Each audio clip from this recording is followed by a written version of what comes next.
አልሰጥሽም። እንደው ፊት ለፊት ከፍቼዋለሁ። ኤልሹ ሌላ ችግር ሳይፈጠር ለእኔ ስጪኝ። አልሰጥሽም። እስኪ የሚፈጠረውን ችግር አብረን እናያለን። በያን መጣላት ያለብሽን ሁላ ጥሪ፣ ከዛም እንደምታደርጊ ልሽ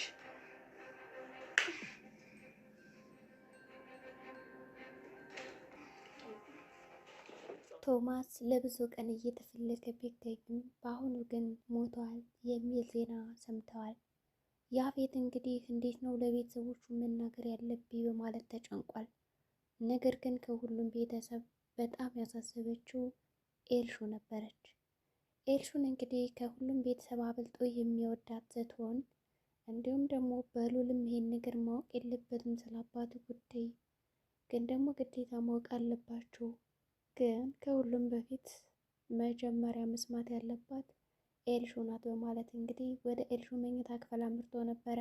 ይሁን እንጂ ያፌት ወደ ኤልሹ መኝታ ክፍል ከገባ በኋላ ለመናገር ከታች ወደ ላይ እያየ እንዲሁም ደግሞ ግራ ቀኙንም እየተመለከተ በዝምታና ይህንን ነገር በነግራት እንዴት አይነት ስሜት ይሰማታል የሚለውን በውስጡ እያሰበ ነበረ። ነገር ግን ከነገራት በኋላ አይልሹ ወይም ደግሞ አሹ የምትባለው ራሷን ስታ እንደምትወድቅ ከተገነዘበ በኋላ አይ የነገርማ ቢቀርብኝ ይሻላል፣ መጀመሪያ ለኤልሹ ከምነግራት ይህንን ሬሳ የማን ነው የአባቷ ነው ወይስ አይደለም የሚለውን በትክክል አጣርቼ ከፖሊሶችም ተረክቤ ብመጣና ያን እውነቱን ብነግራቸው የተሻለ ነው በማለት ሊነግራት ያሰበውን እንደገና መለስ አድርጎ ዋጥ አድርጎ ይዞታል። ጥርጣሬና ውዝግብ ያለ ስሜት ነበር የሚያስተናግደው። ከነገርኳት ምናልባት አባቷ ባይሞትስ ደግሞ ነግሬያት እንደዚህ ራሷን ብትስትስ በማለት በድንጋጤ ነበር ጥሏት ሄደው። ኤልሹም ምንድነው አጎቴ የምታናገረኝ ነገር አለ በማለት ጠይቀዋለች። እሱም የእኔ ቆንጆ በጣም እንደምወድሽ ታውቂያለሽ አይደል? እኔ አጎትሽ ነኝና ምንም ችግር የለውም ስመለስ የምነግርሽ ነገር አለ በማለት ጥሏት ይወጣል ከመኝታ ክፍሏ። በሌላ በኩል እንግዲህ ሄለን ስለ ቶማስ አብዝታ እየተጨነቀች ነው። አንተ እኮ ነህ ሰው ያደረገኝ፣ ምንም ነገር ሳታደርገኝ ከዚህ ደረጃ አድርሰኛል። ሀብት ንብረት ሁሉ ያንተ ነው፣ ግን እኔ ምን አደረግኩት? ምንስ ነው ያደረግኩ? በማለት አሁን ላይ ጸጸቱ እየበላትና እያንገበገባት ይገኛል። ይሁን እንጂ ሄለን ውስጧ በፍራቻ እንደሞላ እንዲሁም ደግሞ የት ነው የሚለው የቶማስ ነገር ያሳስባታል። ምንም ቢሆን ባሏ ነው። በህይወት እያለ እንግዲህ ያን ሁሉ ድራማ እንዳልሰራችበት፣ በአሁኑ ግን ምንም አይነት ድራማ እየሰራች አይደለም። ነገር ግን ስለ ባሏ አስባ እየተጨነቀችና የት ነው የሚለውን ነገር ለማፈላለግ በራሷ መንገድ የተሻላትን ወይም ደግሞ የቻለችውን መንገድ አድርጋለች፣ ፈልጋለች። ቴድ የሚባለውንም ሄዳ አናገረችው። እሱም ምንም አይነት ፍንጭ አልሰጣትም። ይሁን እንጂ ቴዲ እንደሞተ ይሰማታል ውስጧ። እንግዲህ ቁጭ ብላ ተገዛም እያለቀሰች ነበር። ሄለን እንግዲህ ምናልባት በአሁኑ ምንም አይነት ድራማ ላትሰራ ትችላለች። የቶማስን ገዳይ ፈላልጋ እንግዲህ የሆነ ነገር ማድረግ ይኖርብኛል በማለትም እቅዷን እንግዲህ ሆን ብላ አዘጋጅታ ተነስታለች። ይሁን እንጂ ቶማስን ማን ገደለው፣ እንዴት፣ ለምን የሚለው እንቆቅልሽ ነው። አሁንም ኑኑ የህይወቷ ጉዳይ በጣም አሳስቧታል። ነገ ልሞት ዛሬ ምንም ማውቀው ነገር የለም በማለት ግራ ገብት ተብሏታል። የታመመች መስሏት እንግዲህ የሆነ ፖስታ ነበረና ያንን ፖስታ ደግሞ ኤልሹ ከእናትና አባቷ መኝታ ክፍል አውጥታ የደብዳቤ አንቺ እንደሆነ ተረድቻለሁ፣ ነገር ግን ይሄን ነገር አዶናይ ማወቅ አለበት ትልና ለአዶናይ ለማሳየት ትፈልጋለች። አዶናይ ይህ ነገር ምንድን ነው ብሎ ይጠይቃቸዋል። ሁለቱም እንግዲህ ሲጣሉ እና በጥፊ ሲደባደቡም እንዲሁም ደግሞ ሲቧከሱም ቁሞ እያያቸውም ነበረ። በግርም ተያታል። ኤልሹም አልሰጥም፣ ያችም ማምጮ አይመለከትሽም፣ ይህ ፋይል የኔ ነው በማለት ሁለቱንም እንግዲህ ተያይዘውታል። ይሁን እንጂ ያችኑን የምትባለው ይሁን አዶናይ ይህ ነገር እናንተ ምንም አይጠቅማችሁ፣ ለእኔ ግን የህይወት ጉዳይ ነው። በህይወቴ እንደወሰናችሁ እና እንደፈረዳችሁ ነው የምቆጥረው እና ይህ ነገር ምንም ስለማያደርግላችሁ ለእኔ ብትሰጡኝ የተሻለ አማራጭ ነው በማለት ጠየቀቻቸው።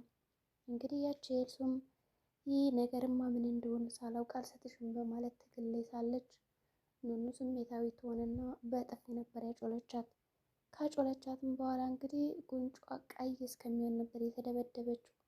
የሚያሳዝነው አዶናይ በግርምት እያያቸው ምንም አላገዘም፣ ጸጥ ነበር ያለው። ይሁን እንጂ ከተደባደቡ በኋላ አዶናይ በድንግልና ያንን ፖስታ ከኤልሾች ላይ ምንጥቅ ያረጋታል። ከመነጨቃትም በኋላ ለሚመለከተው አካል ነበር የሰጣት። ኑኑም እሺ አመሰግናለሁ በማለት እንግዲህ ተቀብለዋለች።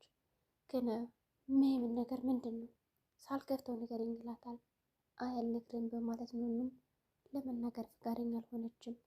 በቃ እኔ እጠብቅሻለሁ ከግቢ፣ ይህ ነገር ምን እንደሆነ ማወቅ እፈልጋለሁ ይላታል።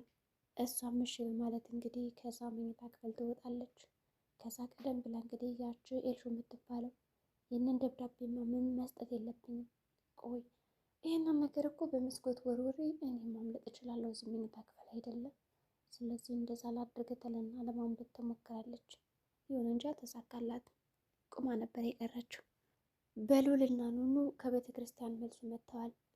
ወንድሟ መኩ የሚባለው ደግሞ እሱ ጋር ስለመጣች በጣም ተለውጧል። ደግሞ ከመቼ ወንድ ነው ከወንድ ጋር መንከራተት የጀመርሽው? በማለትም እንግዲህ ታላቅ ወንድሟ እህትን እየተቆጣት ነው።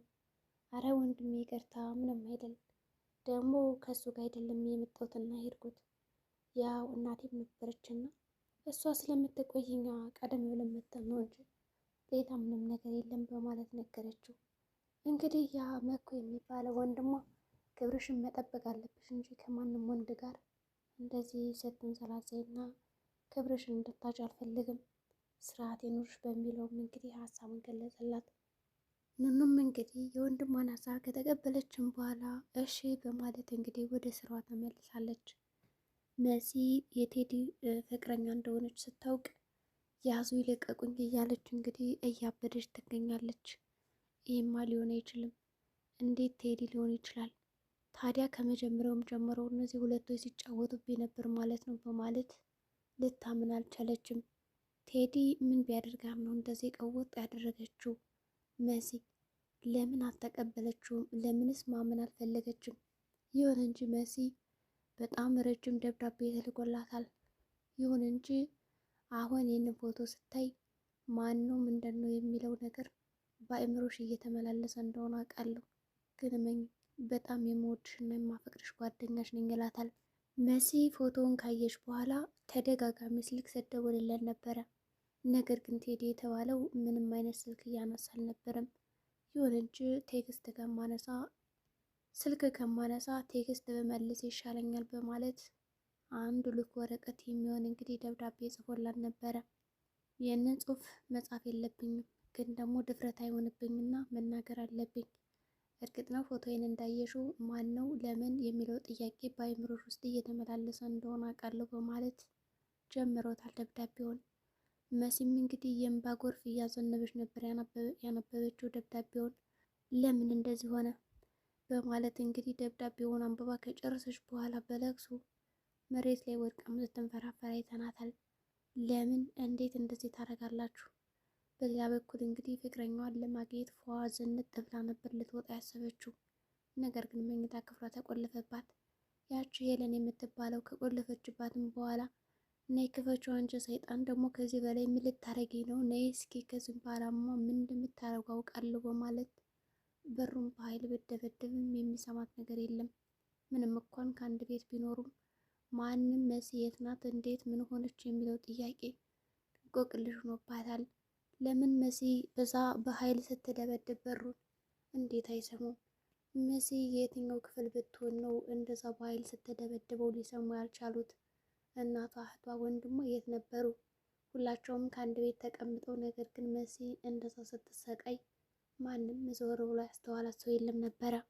ቴዲም እንግዲህ እኔ በጣም የምወድሽ ፍቅረኛሽ ነኝ፣ በዛ ላይ ደግሞ ሄለን መፍራት የለብሽም፣ ምክንያቱም እሷ አንድ ነገር ማሰብ ስትፈልግ እኔን አማክራ ስለሆነ ጫፍሽን አነካሽም እና ምንም እንዳፈሪያ በማለት ጥንቃቄ እንድታረግና እንዳትፈራት የሚል ደብዳቤ ነበር የጻፈላት። መሲ ማመን አልፈለገችም። አሁንም ቢሆን ለቅሷን እያዘነበች ነው። ለምን የሚሉ ጥያቄዎች በአይምሯ እየተመላለሱ አስቸግረዋታል። አሁንም ተመልሳ ይህንን ብር በኃይል ብትደጋግም ብትቆፈቆፍ ብትሰብረው ማን አቤት ይበላት? ከተዘጋ መኝታ ክፍል እንግዲህ እንባዋን እያዘረች ትገኛለች። በመጨረሻም ግን አልቅሳ አልቅሳ ስልኳ ላይ ይደወላል። ቴዲ ከሆነማ እንደዚህ ዝም ልለው አልችልም በማለት ስልኩን አንስታ ታናግረዋለች። ነገር ግን ማን ነው የደወለው? ያፌትም እንግዲህ ወደ ቤት ከመጣ በኋላ ያቺ ሄለን ኩርትም ብላ እያለቀሰች ነበር ያገኛት ሳሎን ላይ። እንግዲህ በሉልም አጎቴ የት ነህ? እስካሁን አባቴ የት ነው? አልተገኘም እንዴ ይለዋል። አይ የተገኘ ነገር የለም ገና እየፈለግኩ ነው፣ ስልኩ ግን ወድቆ ተገኝቷል በማለት እንግዲህ ይነግራቸዋል። እነሱም በጣም ያዝኑና ያፌትም እንዴት ነው አሁን መጠረው? እንዴት ነው ሲሆን አባት ሞቷል የሚለው? ይህን ነገርማ መናገር የለብኝም በማለት ሰተት ብሎ ወደ ኤልሹ መኝታ ክፍል ነበር የሄደው። ከእሷ ከገባ በኋላ እንግዲህ ለመናገር ፈርቶ ተጨንቆ ተጠቦ የምነግረኝ ነገር አለ እባክህ ምንድን ነው ስትለው አይ ምንም የለም በማለት ነበር ወርዶ የወጣው። ቶማስን ማን ሊገለው ይችላል? መሲ ቴድን አምና ትቀበለዋለች። የፍቅር ህይወቷና የፍቅር አጋሯ ታድርገዋለች። ይችኑ ነው የምትባለው በዛ ማስታወሻ ደብተር ወይም ደግሞ ደብዳቤ ውስጥ ያለው ምን ይሆን? አዶናይ ስለ ጉዳዩ ካወቀ ምን ሊፈጠር ይችላል? በሌላ በኩል በሉልና አዶናይ ሁለቶችም እንግዲህ ከኑኑ ፍቅር ሳይዛቸው አይቀርም። ነገር ግን አኑ ከማን ጋር ብትሆን የተሻለ ይሆናል? የዛሬው ቪዲዮአችን ይህን ይመስል ነበረ። በቀጣይ ቪዲዮ እስከምንገናኝ መልካም ጊዜ ይሆንላችሁ።